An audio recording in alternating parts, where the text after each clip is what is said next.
you can do it and you can learn new skills, and to not let that be a barrier. And if you can't learn it, then you can find somebody that can help you or network with others to figure it out. You're actually capable of a lot more than you might think.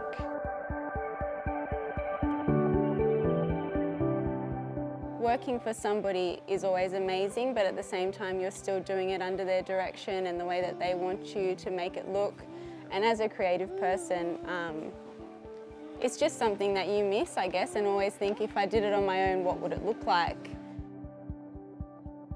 So my name's Stephanie Carver, one of the co-founders of CARVER. We started the label 4 years ago.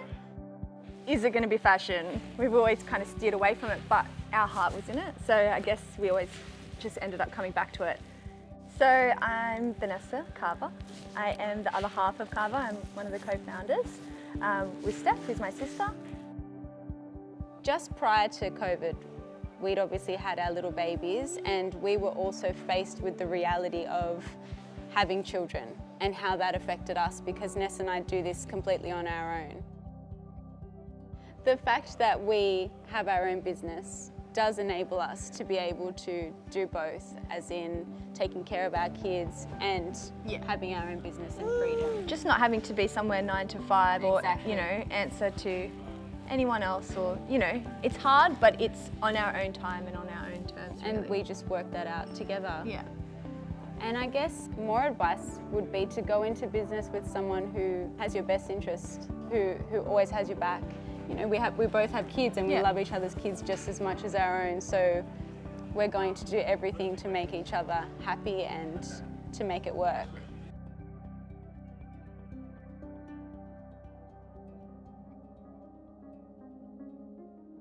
I think there are more female entrepreneurs these days because more women are aware of the constraints that are placed on them. A lot of them, when their kids are young, they're stuck at home for hours with no interaction.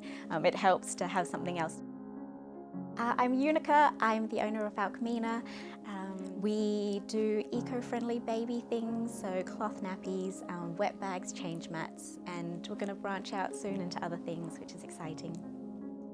I was studying commerce law, and I wanted to create something that was worthwhile, that would allow me to give back to the community, essentially. So I actually created ALCMENA because I wanted a business that would create profits, and then a portion of the profits would be given to charity. Before ALCMENA, I was working as a transfer pricing analyst at Ernst & Young, so that was about 1 to 2 years. It was great, it was hard to leave the team, but ALCMENA became too busy for me to do both. I am aware that at some point I'd like to have kids, and seeing the directors at Ernst & Young stay back 10, 11 p.m, knowing that they had young kids at home, I just didn't want that life for me, and so I'm thankful that ALCMENA's worked out, because yeah, that was one of the challenges of staying in corporate, to have to balance both. Once the business has started and is running on its own, it's much more favourable for a woman to be, I think, running their own thing than to be tied to the corporate hours and be answerable to someone else.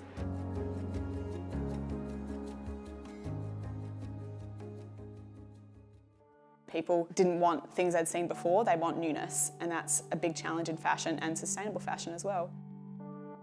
I'm Bella, I'm the Managing Director and Founder of Public Figure. Public Figure is an online destination dedicated to ethical and sustainable fashion that launched in November 2019. My first inspiration was working with a brand that used Econol, which is a sustainable fabric made out of recycled fibres like fishing net.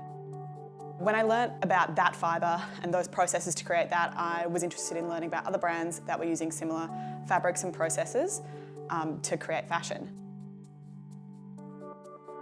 Being online was the best part about being in COVID. We didn't have to change really any model of our business.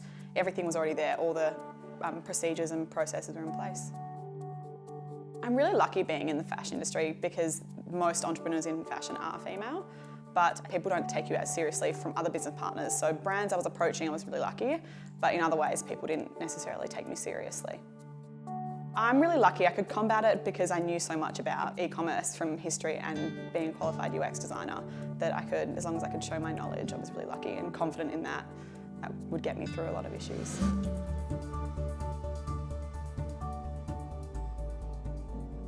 Passion is key, because if you're not passionate about something, then you're not probably going to do a good job of it. And when it's your own money and your own business, you really do need to be passionate about what you're doing. Hi, I'm Emily Townsend. I'm the co-founder of Workit Spaces. I'd always had an interest in starting my own business. The inspiration came from an interest in property, but then also seeing the opportunity in co-working spaces and being interested in small business. I just thought that was quite a good combination. I had wanted to move into the business full-time for a while before I actually did, because it's really exciting to build something that's your own. That's the biggest challenge for me with corporate, is you're building something for someone else and you're benefiting shareholders and the execs, whereas moving in and building something of your own, that's yours and nobody can take that away from you. We have been through a very scary period with COVID, and luckily rebounded significantly to the point where we are almost out of space. So we are actively looking for our next facility and looking to start building another e-commerce hub, because that's where the demand is.